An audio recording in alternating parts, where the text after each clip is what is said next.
하나님께서 주신 말씀 마태복음 10장 28절에서 31절 말씀을 통해 누구를 두려워하며 사는가 라고 하는 제목의 말씀으로 함께 은혜를 받고자 합니다. 사랑하는 성도 여러분, 오늘 본문의 말씀은 예수님께서 12 제자들을 세상에 파송시키면서 주신 말씀의 내용입니다. 제자들은 복음을 전하다가 사람들의 핍박과 유업을 받게 될 것이다. 히브리서 11장 36절부터 38절에 보면 초대교회 성도들의 받은 핍박이 기록되어 있습니다. 어떤 이들은 희롱과 채찍질뿐 아니라 결박과 옥에 갇히는 시험도 받았으며 돌로 치는 것과 톱으로 캐는 것과 시험과 칼에 죽는 것을 당하고 양과 염소의 가죽을 입고 유리하여 궁핍과 환난과 학대를 받았으니 이런 사람은 세상이 감당치 못하도다. 저희가 광야와 산중과 암열과 토굴에 유리하였느니라. 이렇게 기록되어 있습니다. 예수님은 이미 이러한 사건들이 장차 교회의 성도들에게 일어날 것을 알았기 때문에 제자들에게 이 땅의 성도들에게 신앙을 어떻게 무장해야 될 것인가 라고 하는 말씀의 교훈을 주고 있는 것입니다. 첫째 주신 말씀이 28절의 말씀의 내용입니다. 몸은 죽여도 영혼은 능히 죽이지 못하는 자들을 두려워하지 말라 라고 명하십니다. 여러분, 우리 인간에게는 다양한 두려움을 안고 살아갑니다. 미래에 대한 두려움, 사람 관계 사회에 나타나는 두려움, 실패에 대한 두려움, 심지어 하나님 앞에 내가 설 때에 어떻게 설 것인가 라고 하는 두려움. 인간의 삶에는 끊임없이 두려움이 따라오고 있습니다. 그러나 예수님은 제자들과 우리 모든 성도들에게 정반대의 말씀을 일러주신다는 거지요. 몸은 죽여도 영혼은 능히 죽이지 못하는 자들을 두려워하지 말라. 왜 예수님이 두려워하지 말라? 라고 하는 말씀을 주었을까요? 성도들이 믿는 하나님은 자녀들에게 두려움을 주는 하나님이 결코 아니시기 때문에 하늘의 아버지가 자녀들에게 두려움을 주는, 겁을 주는 그런 아버지가 아니라는 거예요. 디모데후서 1장 7절에 보면 하나님께서 우리에게 주신 것은 두려워하는 마음이 아니요 오직 능력과 사랑과 절제하는 마음이니, 이런 하나님과 우리 사이의 관계가 어느 정도의 관계 속에서 이루어지고 있는가? 제가 자주 드리는 말씀입니다만은 고린도전서 6장 17절에 보게 되면 주와 합한 자는 한 영이라 이렇게 일러주고 있다는 것이지요.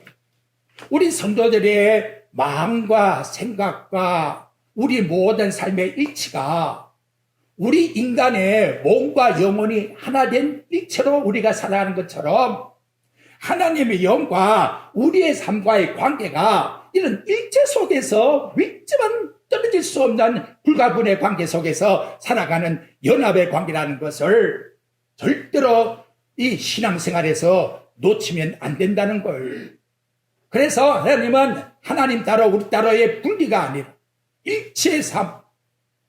로마서 8장 14절에 보면 무릇 하나님의 영으로 인도함을 받는 그들은 곧 하나님의 아들이라. 영, 일치가 되어 있는 연합 속에서 인도함을 받고 있다는 것이지요. 빌립보 4장 6절과 7절에도 동일한 교훈을 줍니다. 아무것도 염려하지 말고 오직 모든 일에 기도와 간구로 너희 구할 것을 감사함으로 하나님께 아뢰라. 그리하면 모든 지각에 뛰어난 하나님의 평강이 그리스도 예수 안에서, 거기도 보니까 마음과 생각을 지키시리라.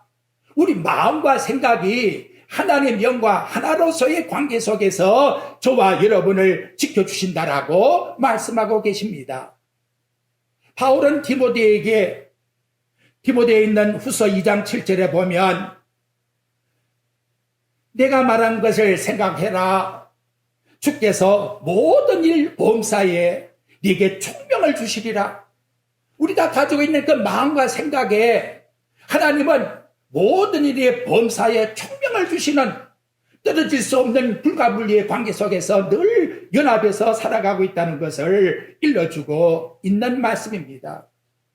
하나님은 우리에게 선언해 주었습니다. 그리스도 예수 안에 있는 자에게는 결코 정죄함이 없느니라. 로마서 8장 1절에 말씀합니다. 하나님이 죄와 사망에서 해방시켜 주어서 우리에게 하나님의 자녀라고 하는 권세를 주었는데 우리에게 너는 심판받는다. 너는 지옥 간다. 그러면 하나님 아들 보낼 이유가 없잖아요. 그렇게 두려움을 주는 하나님이 절대로 아니라는 거예요. 그런 신앙생활을 살아가지 말라고 알려주는 겁니다. 로마서 5장 8절에 보면 저와 여러분이 아직 죄인 되었을 때에 그리스도께서 저와 여러분을 위하여 죽으심으로 하나님께서 저와 여러분에 대한 자기 사랑을 확증해서 이미 다 보여주었다. 분명히 하나님 사랑을 드러내 주었는데 왜 하나님 정말 나를 사랑합니까? 그런 마음을 가지고 왜 두려워하고 있느냐 하고 우리에게 일러주는 말씀입니다. 그래서 우리의 삶은 어떻게 사느냐? 히브리서 4장 16절에 보니까 그러므로 우리가 긍휼하심을 받고 때를 따라 돕는 은혜를 얻기 위하여 은혜의 보좌 앞에 따라합시다. 담대히 나갈 것이니라. 어떻게 나가라고요? 담대히. 히브리서 10장 22절에 보면 참 마음과 온전한 마음을 가지고 하나님께 나아가자 선동을 해요. 먼저 앞장을 서고 있다는 거예요. 저와 여러분에게 우리 다 같이 은혜의 보좌 앞에 담대히 나갑시다. 그걸 일러주기 위해서 오늘도 제가 여러분에게 설교를 하고 있는 것입니다. 예수님이 두려움이라고 하는 단어를 썼지요. 그런데 정말로 우리 하나님을 경외하는 마음에서의 두려움이라는 것은 사랑에서 나오는 두려움이지 나에게 심판을 주시는 그런 분이라는 것이 전혀 아니라는 거예요. 요한일서 4장 18절에 말씀합니다. 사랑 안에는 두려움이 없고 사랑 안에는 뭐가 없어요? 두려움이 없어요. 온전한 사랑이 두려움을 다 내어쫓는다. 정말 하나님 사랑으로 내 마음에 가득하다면 두려울 일이 뭐가 있나? 내 마음과 생각과 하나님의 일치되어서 움직여 나가는데 나를 버린다? 이거 말도 안 되는 소리지요. 그래서 오늘 우리에게 일러주는 것은 단순하게 심리적으로 세상 살기가 어려우니까 위로를 주기 위해서 이런 말씀을 던진 것이 아니라는 거예요. 하나님께서 당신의 사랑하는 성도들에게 현실의 삶에 있어서 실제로 주시는 믿음의 정체성이 뭐냐? 우리 삶의 방향을 바꾸어라. 그래서 근본 복음의 능력이라는 것은 우리를 살리는 하나님의 말씀이라는 것. 그래서 우리 마음에 늘 하나님을 향하여 나아가는 그 같은 보좌 앞으로 가는 믿음을 가지고 전진하라고 일러주고 있는 것입니다. 왜 두려움을 가지게 될까요? 두려움에는 형벌이 있기 때문에 요한일서 4장 18절에 말씀하고 있습니다. 형벌이 뭘까? 콜라시스라고 하는 이 형벌의 단어를 보게 되면 단순한 징계 처벌이 아니에요. 하나님이 내리는 영벌. 그래서 마태복음 25장 46절에 보면 저희는 영벌에 처하리라 할 때에 그 영벌이 여기 나타나는 형벌과 콜라시스란 단어로 똑같이 나타나고 있는 것입니다.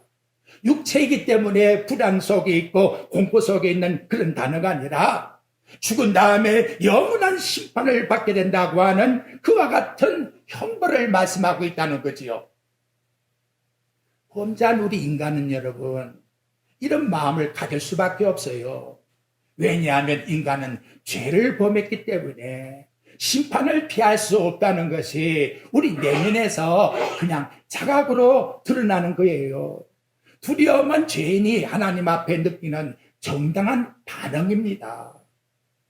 죄 없다는 사람이 있습니까? 그렇기 때문에 두려움은 항상 따라오는 거예요. 아담하고가 범죄하고 나니까 하나님을 향해 가는 게 아니라 나무 밑에 숨어버리잖아요. 몸과 영혼을 아울러 심판하시는 아버지로 섬기는 그 두려움이라는 것, 마땅히 우리는 죄 가운데서 하나님 앞에 형벌을 받을 죄인이지만 그 아들을 보내어 우리를 죄 가운데서 구원해 주었기 때문에 그 하나님의 놀라운 사랑을 입은 우리는 경건한 마음을 가지고 하나님으로 나아가게 되는 것이고, 그 온전한 사랑이 우리 마음에 있는 모든 범죄로 말미암아 들어온 두려움을 다 내어 쫓는다라고. 이게 얼마나 우리에게 감사한 말씀의 내용입니까? 그러므로 하나님을 향한 온전한 사랑은 우리 인간에게서 속해서 나오는 것이 전혀 아닌 거예요. 오직 예수 그리스도로 말미암아 그 믿음 속에서 나오는 사랑이라는 것을 일러주는 겁니다. 그 좋은 예가 마태복음 2장에 나타나고 있는 동방 박사들의 모습을 보십시오. 그 멀고 험악한 길에 황금과 여왕과 몰약을 준비해서 오지요. 그리고 뭐라고 알려줍니까? 마태복음 2장 2절에 보면 우리가 동방에서 그의 별을 보고 그에게 경배하러 왔노라. 아기 예수께 경배드리러 왔다고 말씀을 합니다. 그 좋은 선물을 준비해서 그 먼 길에 생명의 위협을 받으면서도 아기 예수께 경배드리러 왔다는 그것은, 자신의 모든 희생을 감수할 수 있다는 것은 그분께 대한 사랑이 완전히 그분께 드려졌다는 것을 우리들에게 표현해 주고 있다는 거지요. 저와 여러분도 마찬가지예요. 로마서 5장 5절 말씀에 보면 성경께서 하나님의 사랑을 마음에 부음받으사 하나님이 우리에게 주신 그리스도 예수의 십자가의 사랑이 부어질 때에, 내게 확신을 가지게 될 때에 우리의 마음속에서는 두려움이 아니에요. 그래서 로마서 8장 15절 말씀해 보니까 너희는 다시 무수하는 종의 영을 받지 아니하고, 내가 쫓았단 말이에요. 그리고 우리가 뭐라고 하느냐? 양자의 영, 아들의 영을 받았기 때문에 오늘도 다 나와서 하나님께 뭐라 했지요? 아빠 아버지요, 이렇게 부르게 되었다라고 말씀을 해주고 있다는 거지요. 여러분, 아기가 아빠 아버지라면서도 내가 어떻게 살아갈까? 그런 걱정하는 아이가 있을까요? 이거 말이 안 되잖아요. 이거 어불성설이잖아요. 우리가 세상을 창조하신 하나님을 믿으면서 아빠 아버지라 부르는데 그 아버지를 부르면서 아이고 내가 어떻게 살아갈까? 아버지가 책임질 걸 내가 자꾸 염려하고 근심하니까 아버지가 볼 때는 뭐하다? 답답한 아들아, 너 나 좀 믿어다오. 내가 얼마나 능력이 있는지 이 아버지 좀 믿어다오. 좀 이렇게 우리에게 말씀을 통해서 일러주고 있는 거지요.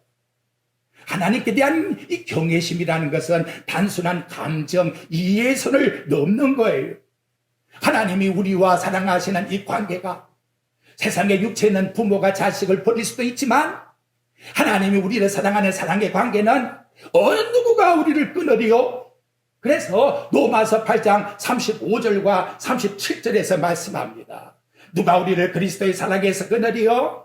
환난이나 공고나 핍박이나 기근이나 적신이나 위험이나 칼이랴? 이 모든 일에 우리를 사랑하신 이로 말미암아. 자, 우리 한 번 더 따라합시다. 우리가 넉넉히 이기느니라. 확신하죠? 이것이 내가 믿는, 우리가 믿는 하나님과 우리와의 관계. 절대로 하나님 날 버렸을까? 이 마음 갖지 마시길 바랍니다. 우리 하나님의 자녀지만 아직도 두려움 속에 억압을 받고 있다면 왜 억압을 받을까? 원인은 하나뿐이에요. 요한일서 4장 18절에서 말합니다. 그 원인이 그 사랑 안에서 아직 온전히 이루지 못하였기 때문이라. 아직도 확실하게 온전한 사랑 속에 거하지 못하기 때문에. 그래서 그 단어에 테텔리오라고 하는 단어를 보게 되면 최고의 단계에 이르지 못했다, 완전히 성숙하지 못했다, 사과로 말하면 풋사과다, 완전히 익은 사과가 아니다, 그런 내용의 비유를 두고 있어요. 하나님을 향한 사랑, 그 사랑에 내 신앙의 기초가 흔들리고 있다는 거죠. 든든하게 있지 못하니까 두려움 속에서 이 집이 흔들린단 말이에요. 복음서에 보게 되면 우리에게만 말씀한 게 아니라 예수님을 따라다니는 제자들에게 믿음이 작은 자들아, 그것도 한 번이 아니에요. 세 번이나 그렇게 예수님이 말씀하는 내용이 나타나고 있더라는 거지요. 어떤 경우에 나왔느냐? 마태복음 6장 30절에 보니까 오늘 있다가 내일 아궁이에 던지는 덜풀도 하나님이 이렇게 입히시거든 하물며 너일까 보냐. 그러면서 믿음이 작은 자들아, 내가 어떻게 먹고 살고 하고 걱정하고 있다면 뭐라 한다고? 믿음이 작은 자들아. 마태복음 8장 26절에 보면 풍랑으로 인해서 제자들이 무서워할 때에 예수께서 이르시되 어찌하여 무서워하느냐? 세상에 나타나고 있는 여러 가지 사건 때문에 무서움이 들어온다면 믿음이 작은 자들아 라고 말씀하고 있다는 거지요. 마태복음 14장 31절에 보면 물 위에 걸어오던 베드로가 물결을 보고는 풍덩 빠져버리지요.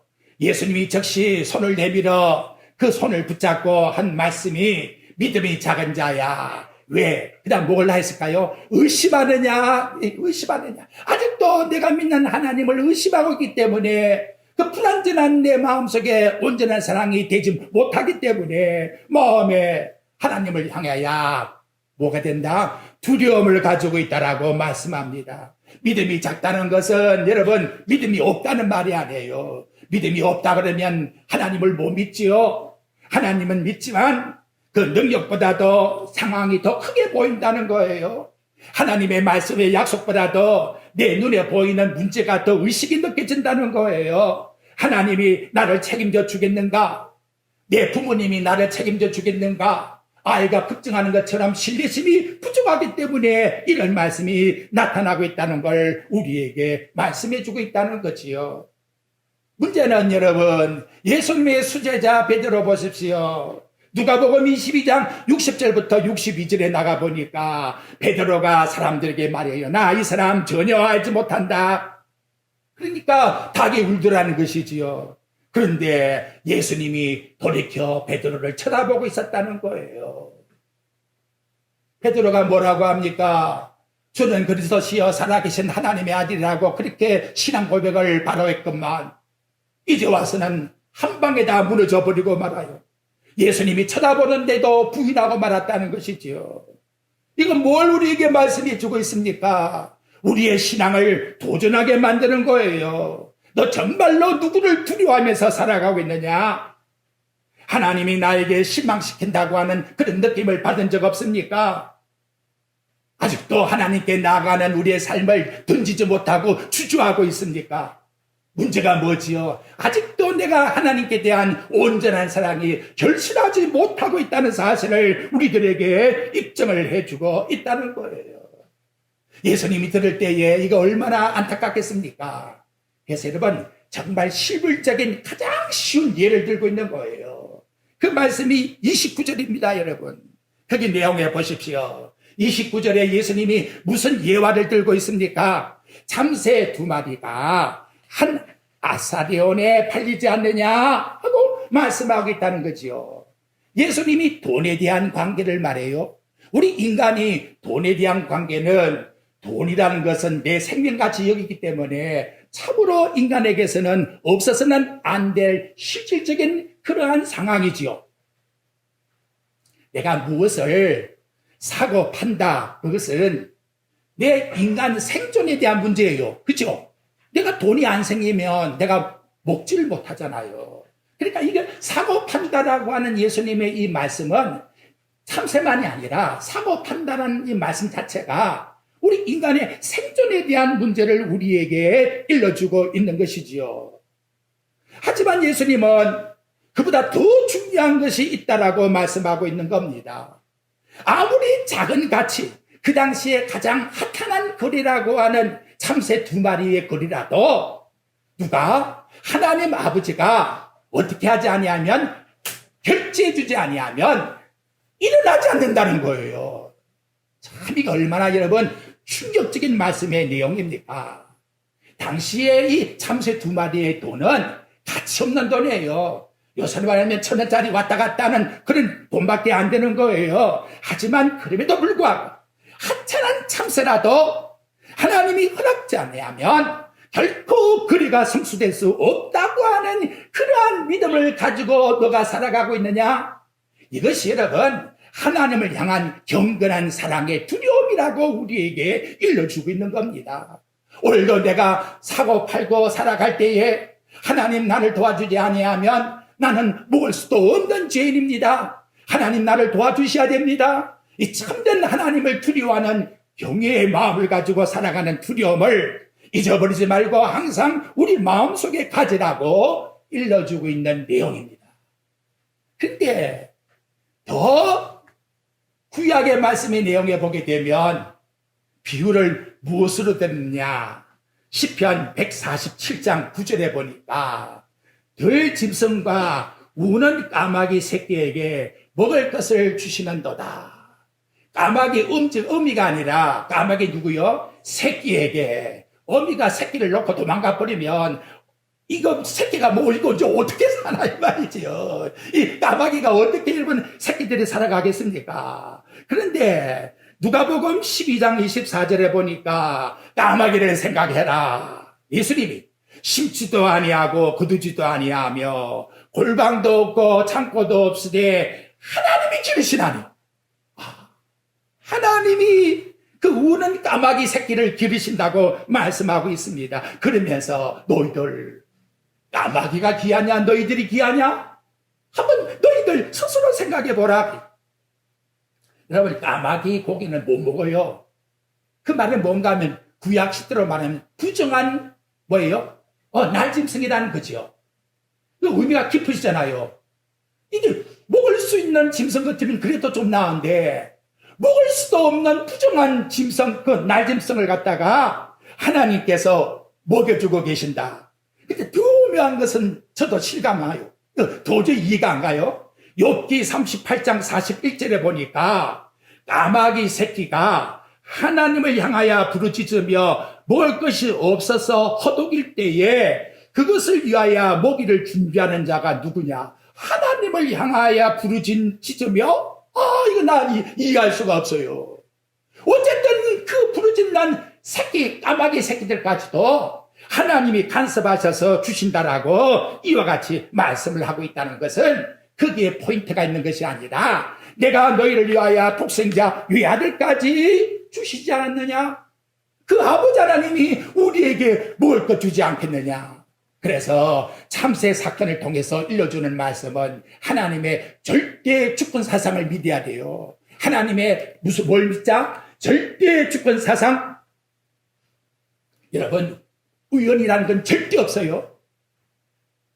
운세에 유혹되지 마세요. 요새 보면 이게 얼마나 많이 유혹한지 몰라요. 날마다 오늘의 나에게 주는 운세라고 얼마나 미혹한지 몰라요. 재수에다가 이름 갖다 붙이지 마세요. 성도에게는 운수대통이 없는 거예요. 예수 그리스도는 어제나 오늘나 영원토록 동일하게 우리에게 섭리하신 분이에요. 모든 것이 합력해서 우리를 유익하게 선을 이루게 하시는 분이십니다.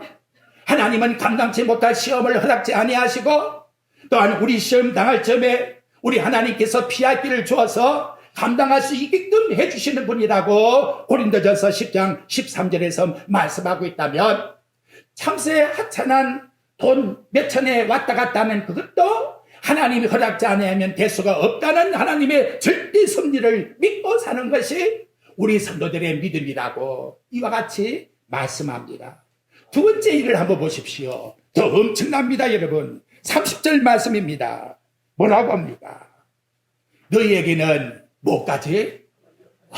참새가 부족하다 보니까 예수님이 이제는 머리털까지 갖다가 비유로 말씀하고 있다는 거지요. 머리털, 우리 인생의 삶에 있어서 뭐예요? 그 생각도 않잖아요. 머리 감으면 막 감고 또 머리털 나가고. 그런데 어느 날 갑자기 문턱 내 머리에서 머리털이 빠지기 시작했다? 그러면 뭐가 생기죠? 사람이 당황하면서 이거 어떻게 해야 머리카락이 나올까? 그리고 뭐 한다? 염려하기 시작하지요. 그걸 초월할 수 있는 믿음입니까, 여러분? 내가 가지고 있는 머리털이 빠지고 있다는 것도 하나님의 섭리 가운데서 이루어지고 있다는 것을 저와 여러분이 믿을 수 있나 이 말이에요. 그래서 우리 예수님께서 던지지 않아요. 너에게는 머리털까지 다 세신 바 되었으니 뭐하지 말라, 두려워하지 말라 라고 오늘 저와 여러분에게 말씀해 주고 있다는 겁니다. 여러분, 우리 머리부터 발끝까지 우리의 모든 것은 다 우리 하나님께서 주관하고 계십니다. 이거는 단순한 정보를 전달해 주기 위한 것이 아니에요. 이런 섬세하고 세밀하게 사는 우리 하나님께 대한 교제를 절대로 잊지 말라고 우리에게 말씀합니다. 내 머리털이 빠지는 것도 하나님 다 아시고 다 세심받는다 그렇다면 저와 여러분이 겪고 있는 모든 아픔도 눈물도 좌절도 실패도 고난도 질병도 어떠하나도 하나님과 관계없는 일이 있다? 그러면 하나님 믿는 믿음이 아니에요. 모든 게 다 하나님과 관계가 있다는 거예요. 관계가 없는 것이 아니라는 거예요. 어떤 상황 속에서도. 그래서 여러분, 그리스도 안에서 우리를 창세전에 택했다는 것은 그리스도 안에 내 모든 삶이 다 그 속에 있는 거예요. 그래서 고린도전서 3장 23절에 보면 너희는 그리스도의 것이라, 우리 것이 아니라 그리스도의 것이라고 우리에게 말씀을 해주고 있는 것입니다. 그런데 여기 말씀의 내용에 보게 되면 또 한 가지 우리에게 주시는 말씀이 너희 아버지라고 말씀하고 계신다는 거예요. 오늘 여기 보면 말씀의 내용을 보면 예수님은 그 하나님이 누구시냐? 곧 너희의 아버지라고 우리에게 말씀을 통해서 나타내주고 있다는 것입니다. 예수님의 아버지만 될 뿐 아니라 우리의 아버지도 된다고 말씀해주고 있는 겁니다. 그 아버지가 어떠했느냐? 신명기 11장 12절에 보니까 연초부터 여말까지 네 하나님 여호와의 눈이 항상 그 위에 있으리라. 시편 68장 19절에는 날마다 우리의 짐을 져주시는 주, 우리 인생의 짐을 내가 지고 가는 것이 아니라 날마다 그분이 우리에게 인생의 짐을 지고 가신 분이라고 말씀해주고 있다는 것이지요. 까마귀 새끼가 먹을 것이 없어서 호적거릴 때에 하나님 아버지가 보살펴 주는 것과 같이 우리 하나님께서 당신의 아들을 십자가상에 죽이시고 우리를 구원하여 주었기 때문에 결코 우리를 버리지 아니하신다고. 그래서 마태복음 7장 9절부터 11절에 보면 부모와 자식 사이의 관계를 말해요. 누가 아들이 떡을 달라고 하면 돌을 주고 생선을 달라고 하면 뱀을 줄 부모 같겠느냐? 악한 부모라도 자식에게 좋은 걸 줄 줄 알거든. 하물며 하늘에 계신 너희 아버지께서, 내 아버지가 아니라 너희 아버지께서 구하는 너희에게 좋은 걸 주시지 않겠느냐. 바울은 로마서 8장 32절에 말씀합니다. 자기 아들을 아끼지 아니하시고 우리 모든 자를 위하여 주시니까 어찌 그 아들과 함께 모든 것 우리에게 은사를 주지 않겠느냐 하고 말씀해 주고 있다는 것이지요. 저와 여러분, 우리가 겪고 있는 고난, 기쁨, 또 건강, 질병, 성공, 실패, 외로움, 어떤 것이라도 우연히 일어나는 일이 있다? 없다. 없다. 그것이 우리가 믿는 하나님께 대한 믿음이라고 일깨워주고 있습니다. 욥을 보십시오. 한 번, 두 번 얼마나 무서운 시련에 겪지만 주신 자도 여호와시요 취하신 자도 여호와 하나님이시라고 이와 같이 말씀하고 있지 않습니까? 자, 우리 진리의 말씀 앞에서 우리 스스로 결단을 하십시다. 오늘 이 진리를 내 마음속에 새김질하셔야 됩니다. 나의 하나님은, 따라합시다, 참새도 돌보시는 하나님이시다. 나의 하나님은, 따라합시다, 나의 머리털까지 세시는 분이시다. 나의 하나님은, 또 따라합시다, 허락이 없으면 어떤 일도 일어나지 않는다.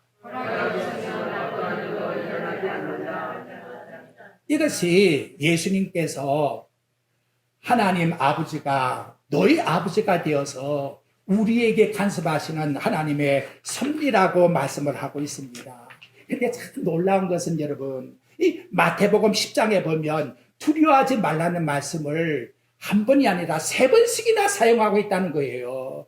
마태복음 10장 26절, 마태복음 10장 28절, 마태복음 10장 31절.